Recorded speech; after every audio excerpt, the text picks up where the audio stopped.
Es un gusto saludarles, colegas. Espero se encuentren bien.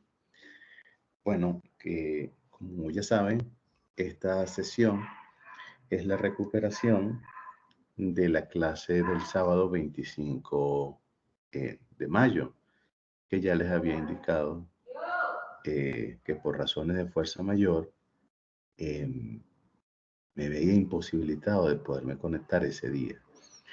Entonces, bueno, vamos a iniciar. Em, Vamos a ir por parte, a ir avanzando en los contenidos que tenemos para hoy. Y lo primero es que nos queda pendiente algo de la clase anterior. Son dos láminas que nos quedaron pendientes. Voy a iniciar con ello, ¿verdad? Acuérdense que esto pertenece al módulo 3. Eh, nosotros hemos venido conversando, ¿verdad? Hemos venido hablando sobre el tema del salario emocional. Y hemos dicho, entre algunas cosas, que ese salario emocional eh, viene a ser una forma retributiva que le da el patrono al trabajador. Podemos llamarlo una facilidad. Pero también habíamos dicho que esa facilidad va a estar en función de ciertos cargos. Es decir, no todos podemos laborar en este momento de forma remota. Eh, entonces, lo que estamos evaluando es que dentro de ese salario emocional eh, podemos contemplar el tema del trabajo remoto, ¿verdad?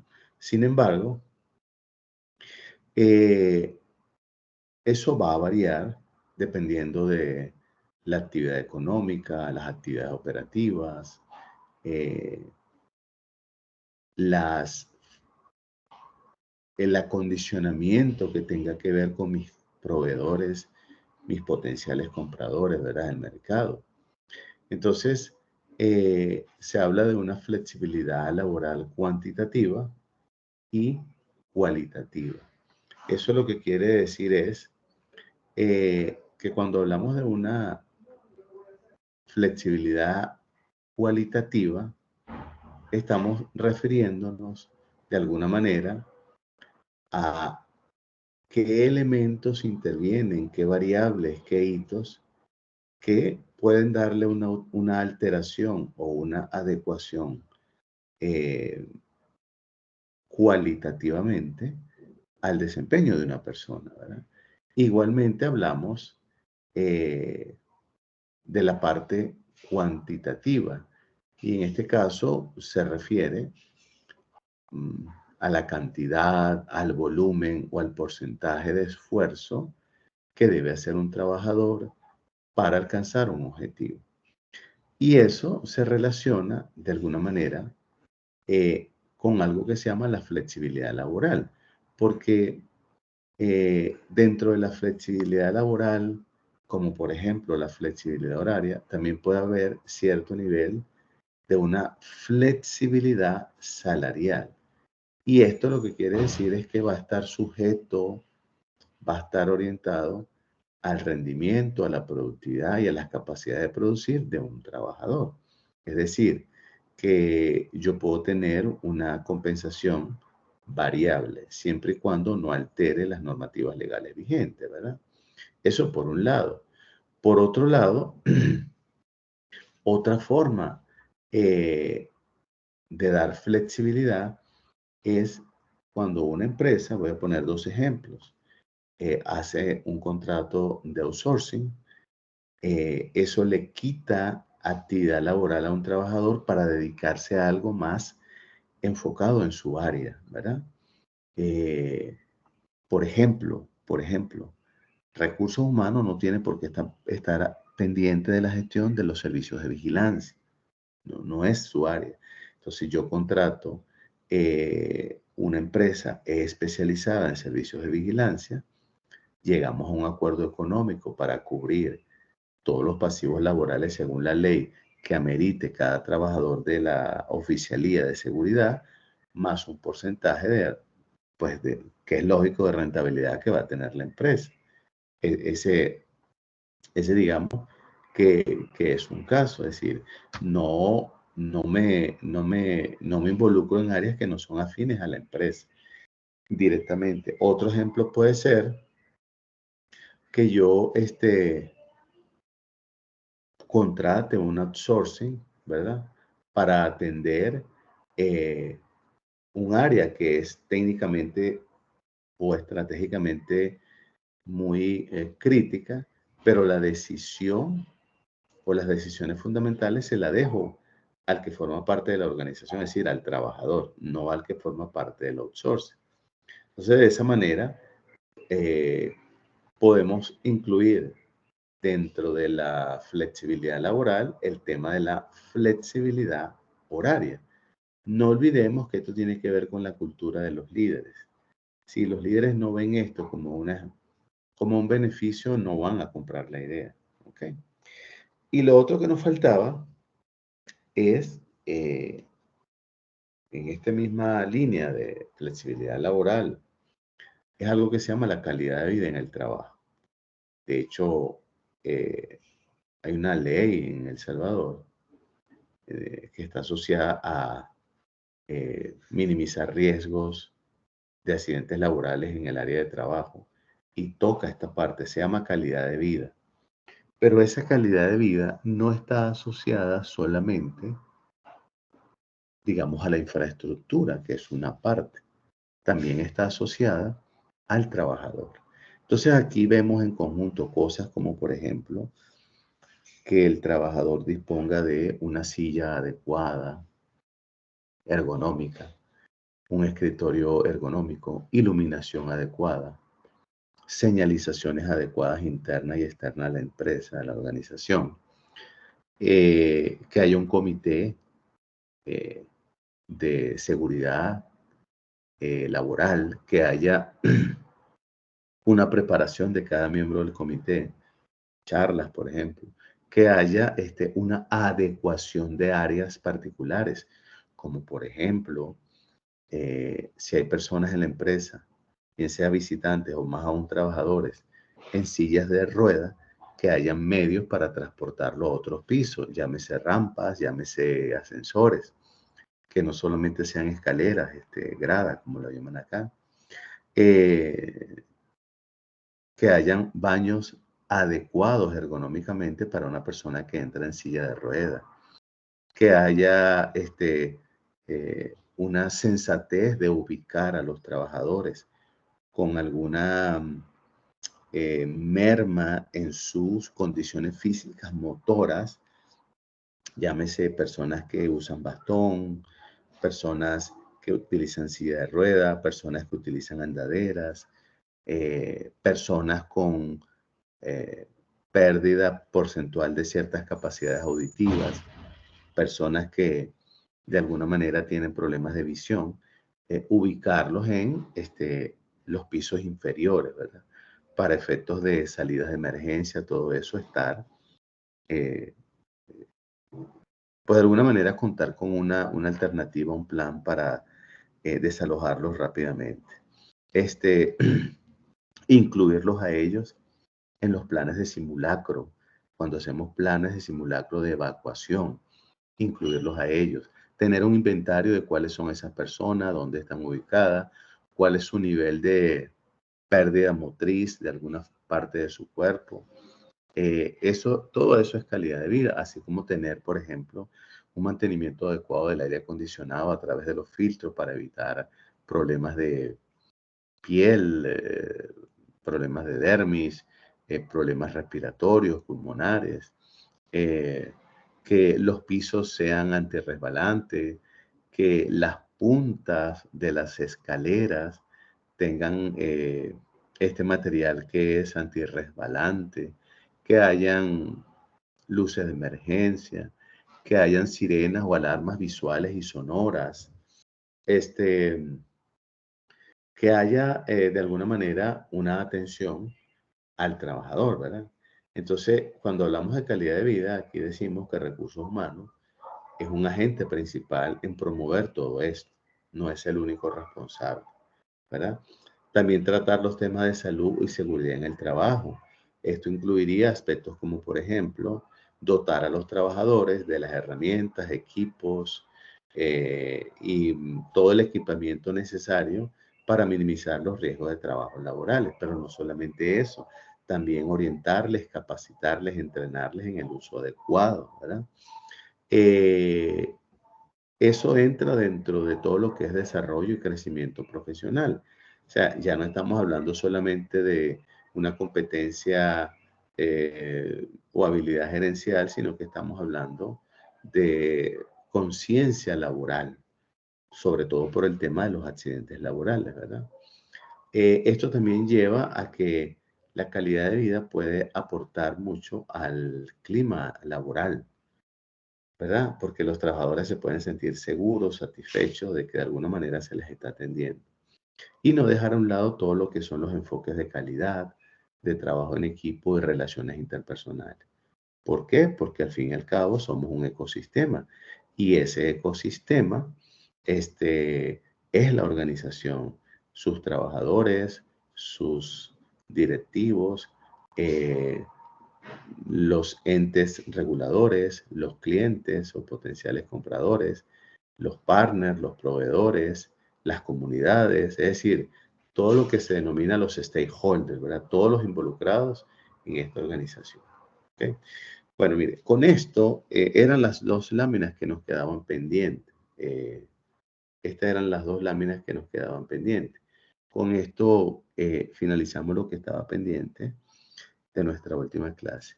Voy a cambiarme de presentación para entrar entonces ahorita en la introducción del módulo 4, ¿ok? Eh, Les había comentado que en nuestra próxima sesión iba a dar un espacio de preguntas o consultas sobre esto que estoy haciendo, ¿ok? Entonces, con permiso.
Bien, colegas, mire, entonces vamos a darle continuidad a nuestra recuperación.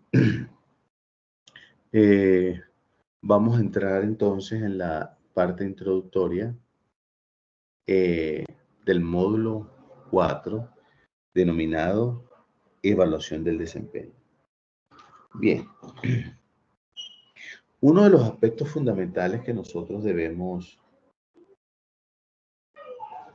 tener claro cuando hablamos de evaluación del desempeño, lo primero es que es un proceso. Eso no cabe la menor duda. La evaluación del desempeño es un proceso. Debe ser un proceso transversal. ¿Qué significa esto? Significa que se debe llevar a cabo en toda la organización, en toda. Eh, También significa que este proceso lo lidera el área de recursos humanos. Pero cuando yo digo lo lidera, no estoy diciendo que lo ejecuta. No. Lo diseña, lo propone y lo lidera. ¿Por qué lo diseña? Porque de acuerdo a su experticia, va a proponer el método, las políticas, los procedimientos, la capacitación a los que van a evaluar, la orientación a los que van a ser evaluados sobre cómo va a ser este proceso. Eso lo lidera Recursos Humanos, pero lo ejecuta cada gerente de línea o cada líder de área, bajo esas políticas y premisas que ha preparado, ha diseñado y le han sido aprobadas. ¿Qué significa le han sido aprobadas? Que Recursos Humanos no solamente va a proponer, por ejemplo, las fechas para la evaluación, de las políticas, los procedimientos, sino que también el área de recursos humanos está en capacidad de que en los procedimientos y en las políticas determine qué se va a hacer, cómo se va a hacer en algunos casos particulares. Ejemplo de ellos, ¿qué pasa si un trabajador sale muy, pero muy deficiente en la evaluación del desempeño que se está preparando, pero lleva 2 o 3 evaluaciones anteriores, años anteriores, en la misma condición? Entonces, el área de recursos humanos prepara una política para eso, que es una política, es un documento oficial que define cómo actuar ante una situación. Entonces, esa política la va a preparar recursos humanos y va a determinar, en caso de que un trabajador tenga un rendimiento muy, pero muy por debajo de lo esperado y de forma consecutiva, entonces puede ser objeto de una desvinculación. ¿Por qué hablamos de esa política? Porque ahí van a estar los criterios, sin saltar la ley, de por qué estamos proponiendo desvincular a una persona. Eso me lo dijo la evaluación del desempeño. Pero puede haber el caso distinto, ¿verdad? Que sea una persona que en esta evaluación salió muy bien y viene arrastrando evaluaciones de alto performance, de alto rendimiento, evaluaciones excelentes, muy, muy buenas, etcétera. Entonces también puede ser objeto que haya una política que diga cómo recompensar a esa persona por su desempeño, etcétera.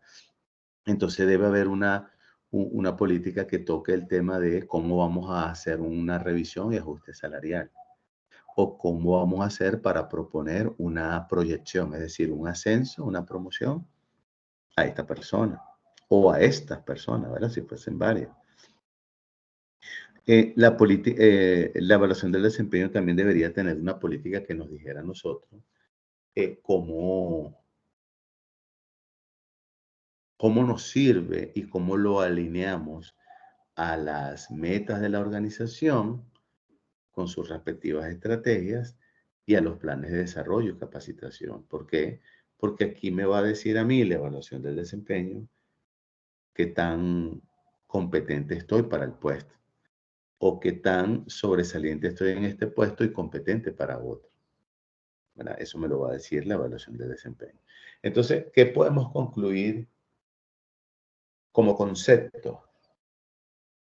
Podemos decir que la evaluación del desempeño es un proceso que permite determinar el nivel de rendimiento o cumplimiento de metas, tareas, actividades u objetivos de un trabajador en un periodo determinado.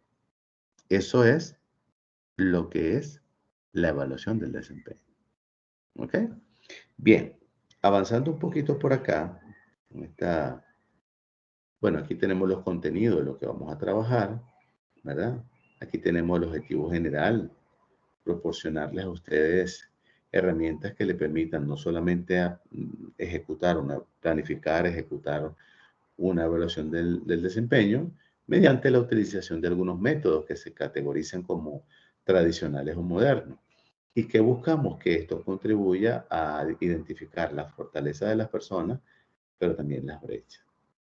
Algunos específicos, guiarlos para que conozcan los diferentes métodos de evaluación del desempeño y su aplicabilidad, así como también para que conozcan las ventajas y desventajas de cada método, tanto tradicional como moderno. Son los que vamos a estudiar. Bien, hablando un poco de la introducción, todos culturalmente andamos buscando, digámoslo así, andamos buscando pues estar bien en el empleo, ser bien visto, eh, pues cumplir, ¿no? Evidentemente, cumplir con mis tareas, cumplir con mis actividades, con mis labores, eh, ser productivo, ser bien visto, como ya lo dije. Pero la evaluación del desempeño en la actualidad y con los roles que existen, dada la globalización y el nivel de competitividad que tenemos, debe ir más allá. O sea, debe ir más allá de decir, usted, Corleo, salió regular o usted, Juan, salió excelente. No, o sea, debe ir más allá. Eso lo va a decir la evaluación. Por eso el concepto es el proceso que permite determinar el nivel de cumplimiento. Entonces yo le voy a decir a Juan y yo le voy a decir a Corleo el nivel de cumplimiento que tuvieron en un periodo determinado. Ahora, antes de yo decirle a Juan y a Corleo el nivel de cumplimiento, yo tengo que irme aún antes. Y este antes, que forma parte del proceso, lo va a liderar recursos humanos. Lo va a liderar recursos humanos. ¿Cómo? Bueno, lo primero que debe hacerse es que si nosotros hemos venido diciendo que recursos humanos es un socio estratégico, entonces eso significa que estamos pendientes de las estrategias, ¿verdad? Estamos pendientes de la evolución o avance o cumplimiento de esas estrategias, que a su vez están asociadas a las metas. Entonces, si yo voy a evaluar el desempeño, yo tengo que saber qué evaluar y aquí, o sea, qué evaluar y cómo evaluar a los que debo evaluar. O sea, ¿cómo voy a lograr detectar si cumplió o no cumplió? Entonces, lo primero que hace recursos humanos es presentar una propuesta. Vamos a llamarlo así a la directiva, pues al dueño, al presidente, al director, al que le va a dar el visto bueno. Le presenta esa propuesta de llevar a cabo la evaluación del desempeño. ¿Qué va a tomar en cuenta recursos humanos? Lo primero que va a tomar en cuenta recursos humanos es el método. ¿Qué método va a utilizar o va a proponer, mejor dicho? Va a proponer para llevar a cabo esa evaluación del desempeño. Eso es lo primero. Lo segundo, va a determinar la periodicidad. ¿Qué significa la periodicidad? Número uno, significa las fechas de inicio y fin, oigan bien, las fechas de inicio y fin en las que va a realizarse la medición. ¿Qué significa esto? Y aquí me disculpan, pero fallan muchas organizaciones. Bueno, no fallan las organizaciones, fallan las personas y hacen fallar a la organización. Yo debo tener un periodo donde yo voy a determinar cuánto ha cumplido. O sea, yo no me puedo ir directamente a registrar un formulario, no, eso es un error. Yo estoy ahorita planificando, entonces yo digo, bueno, mire, Verónica, Juan, Corleo, Senia, etcétera, Carla, en este departamento y para todos los departamentos, esto es un ejemplo, ¿ok? Desde el 1 de febrero hasta el 31 de noviembre o 30 de noviembre, son 10 meses. Ese va a ser el periodo en donde cada supervisor va a estar monitoreando, revisando, evaluando, acompañando, orientando, tomando acciones sobre el desempeño de cada persona. Porque yo lo que le voy a decir es, mire, Juan, del 1 de febrero al 30 de noviembre, su desempeño fue este. Pero, ¿qué me hace a mí tener la autoridad moral para decir, este es su desempeño o este es su dictamen? Porque yo voy a hacer lo que muchos no hacen y es generar o desarrollar un proceso de monitoreo constante. ¿Se acuerdan en el proyecto evaluación, perdón, desarrollo y capacitación? Yo les daba eh, la fase uno, diagnóstico de necesidades de capacitación. Y yo les decía ahí cuáles eran las brechas, todo eso, ¿verdad? Entonces, acá, como yo necesito saber cómo va Juan, cómo va Verónica, cómo va Zenia, cómo va Eduardo, cómo va Corleo, yo tengo que observar, monitorear, revisar aspectos sobre resultados parciales, comportamiento o resultado de los KPI. Y eso se llama, en pocas palabras, llevar una bitácora. Entonces, cada gerente debe llevar una bitácora. Bitácora o procedimiento que recursos humanos se encarga de entrenar a cada gerente o cada supervisor, de cómo va a registrar la información, cada cuánto tiempo, qué aspectos va a tomar en cuenta, qué aspectos cualitativos, qué aspectos cuantitativos, etcétera. Entonces, eso ya lo determinó recursos humanos. Del 1 de febrero al 30 de noviembre va a ser el proceso de evaluación, registro de bitácora. Yo voy mes por mes, ya queda mi criterio si lo hago diario, semanal, quincenal o mensual, pero yo debo tener un reporte al 30 de noviembre que me diga todo el historial de cada trabajador de febrero a noviembre para aplicar la ética, para aplicar la imparcialidad, para aplicar pues con criterios, información veraz, oportuna y confiable de cómo ha sido el desempeño de este trabajador. Luego yo determino una segunda fecha y le digo a los líderes y a los trabajadores, del 1 de diciembre al 15 de diciembre es la socialización. ¿Qué es? ¿Qué significa la socialización? Eso lo que significa es, eso lo que significa es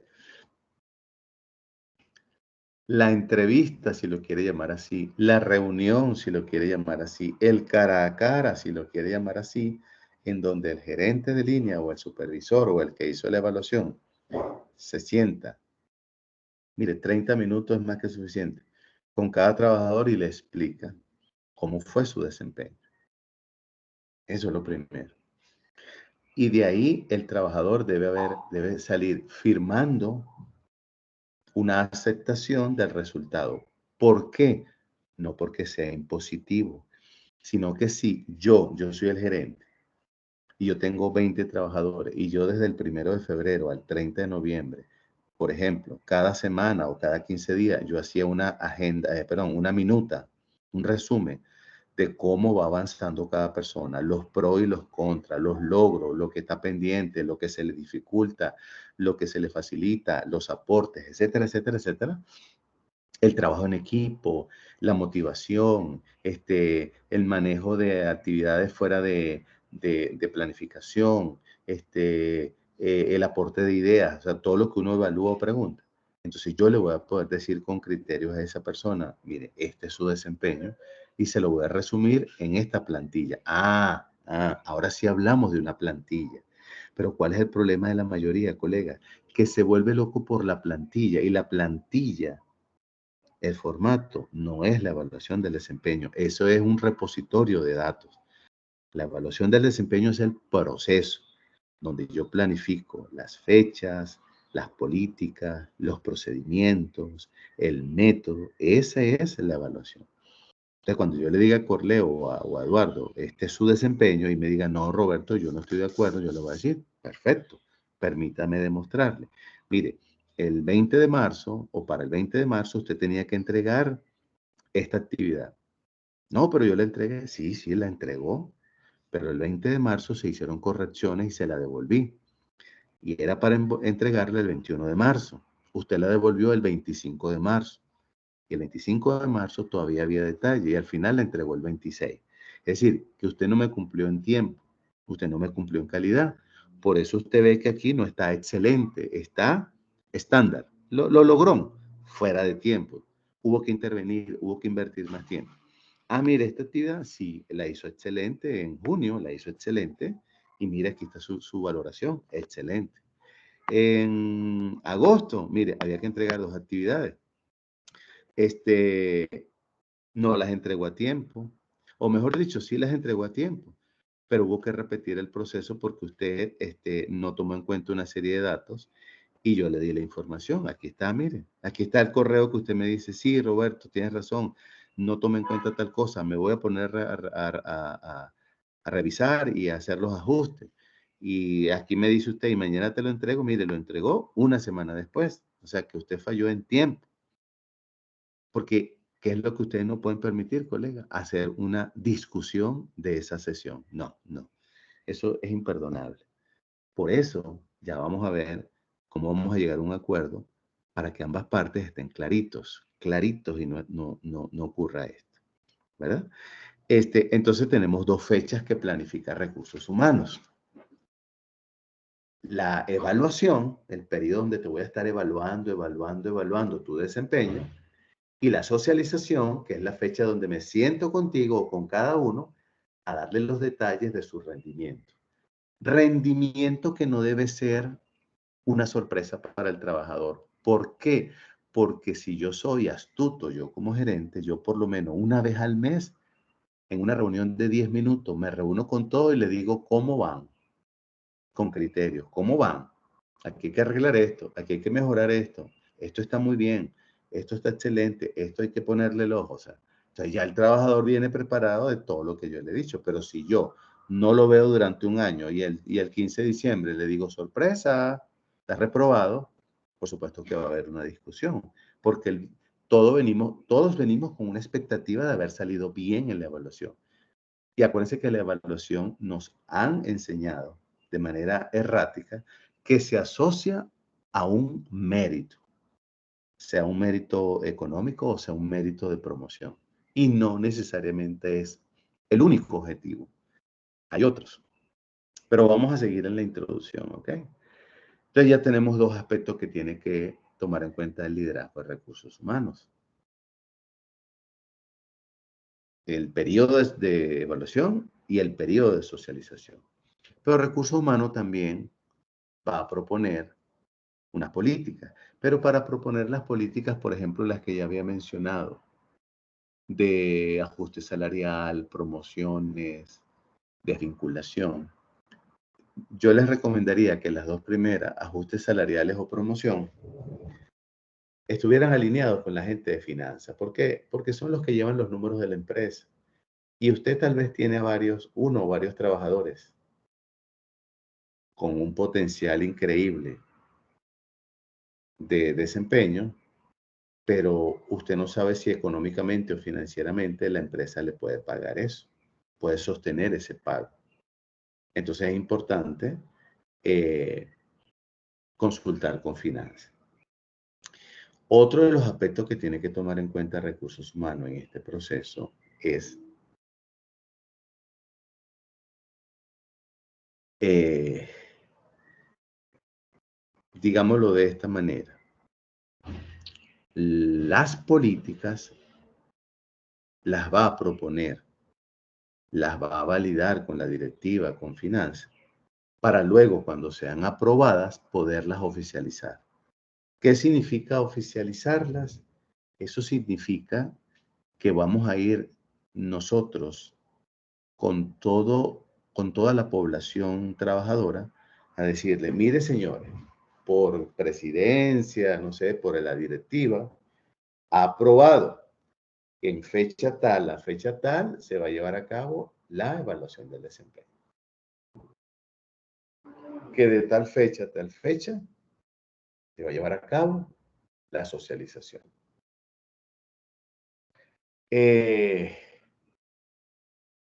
Que de tal fecha a tal fecha se va a dar una capacitación a todos los gerentes de línea o a todo trabajador que cumpla un rol supervisorio y tenga personal a su cargo para que conozca el proceso. ¿Cuál es el método que vamos a utilizar? ¿En qué se caracteriza el método? ¿Cuál es la plantilla que vamos a utilizar para registrar la información? ¿Cuáles son los criterios fundamentales como profesionales que somos? Eh, cómo, cómo manejar algunas, digamos, objeciones, qué hacer en caso de una desviación. O sea, todo eso, recursos humanos va a entrenar a los que van a supervisar.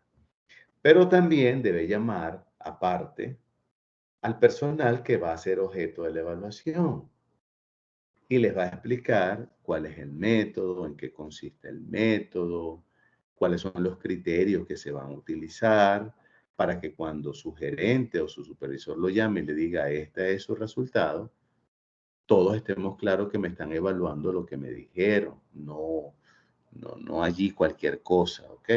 Eso por un lado. Y por otro lado, eh, Recursos Humanos tiene la responsabilidad de hacer un seguimiento, de llevar un seguimiento de cómo se está desarrollando ese proceso, ¿verdad? Otra de las cosas que hace Recursos Humanos en este proceso de evaluar el desempeño es alinearse con los gerentes de línea, porque recuerden que no todos los trabajadores todos somos responsables, eso es indiscutible, pero no todos tenemos el mismo nivel de criticidad que podemos tener en nuestro puesto de trabajo. O sea, no todos.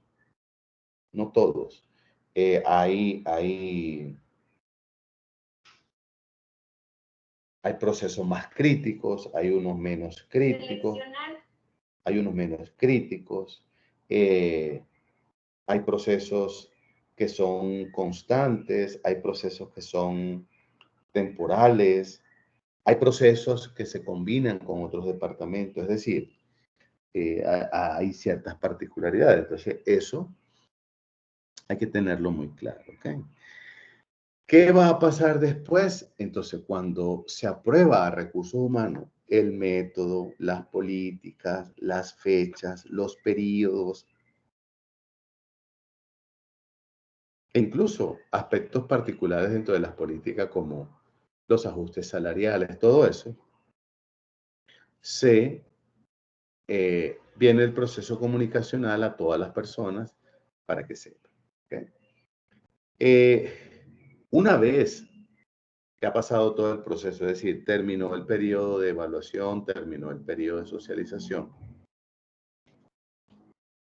vamos a pensar que eso no lo vamos a hacer manual, ¿verdad? Al menos una hoja en Excel, al menos. Pero pensemos que no es manual. Esa base de datos se envía a recursos humanos. Si se acuerdan del módulo 1, se acuerdan del macroproceso número 6, auditoría de recursos humanos, donde estaba el sistema administrativo de recursos humanos y la base de datos. Entonces, esa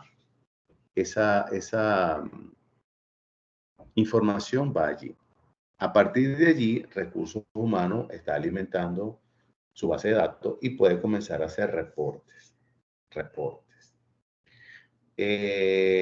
Porque, o sea, puede sacar estadísticas, porcentajes, reportes. ¿Por qué?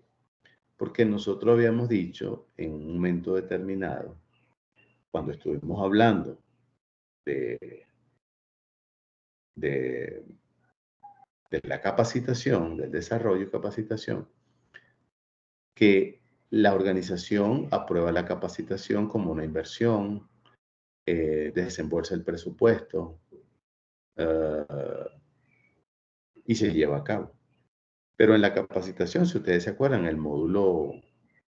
la fase 4, que es evaluación y resultados o evaluación y desempeño, allí la organización le interesa saber cuáles son los resultados. Entonces, ¿por qué? Porque va a determinar en la capacitación cuánto han aprendido, cuántas nuevas competencias tienen, cuáles son sus nuevas fortalezas, qué otros aportes o nuevos aportes puede dar el trabajador. Bueno, aquí pasa lo mismo, aquí pasa algo parecido. Yo aquí debo determinar con esos reportes, esas estadísticas, por ejemplo, cuántas personas o porcentualmente cuántos trabajadores están excelentes, cuántos trabajadores están en la categoría muy bien, cuántos trabajadores están en la categoría estándar, es decir, que solo cumplen, cuántos trabajadores están en la categoría regular y cuántos colaboradores porcentualmente están en no cumplen, si esa fuera la escala, ¿verdad? Si la hacemos de menor a mayor, no cumple, regular, estándar, muy bien y excelente. Y eso le tiene que dar luz a la directiva de aspectos como, por ejemplo, después de conocer el resultado de la evaluación, cuán competitivos somos, cómo es la brecha, cómo es la distancia entre las fortalezas y las brechas. Estas competencias o estas brechas nos hacen más competitivos, menos competitivos, nos hacen estar en riesgo de salir del mercado. Tenemos una ventaja competitiva en cuanto a nuestro más cercano seguidor. Estas fortalezas nos permiten ofrecer más a los clientes o potenciales compradores. Las brechas están mermando la productividad y la rentabilidad de la empresa. O sea, todo eso lo va a pedir la directiva, porque la evaluación de desempeño también genera desembolso, porque lo más probable es que como es una actividad muy detallada, no tengan ni el personal suficiente o el tiempo suficiente para hacerlos internamente. Entonces, Recursos Humanos contrata personal externo para que haga ese proceso. Personal que de paso debe ser imparcial, ¿verdad?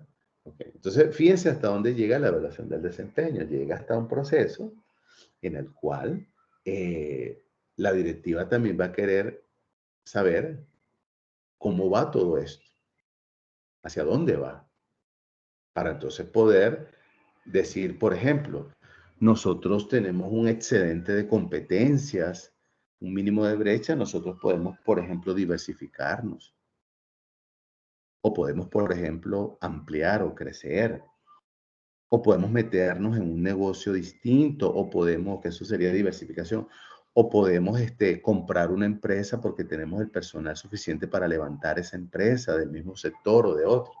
Eso lo da las competencias. Y parece mentira, pero esa información es vital, es clave para la directiva para tomar decisiones. Y yo les decía al principio en la introducción, bueno, aunque todavía estoy en la introducción, que eh, que esto tiene mucho que ver con las metas y las estrategias de la organización. ¿Por qué?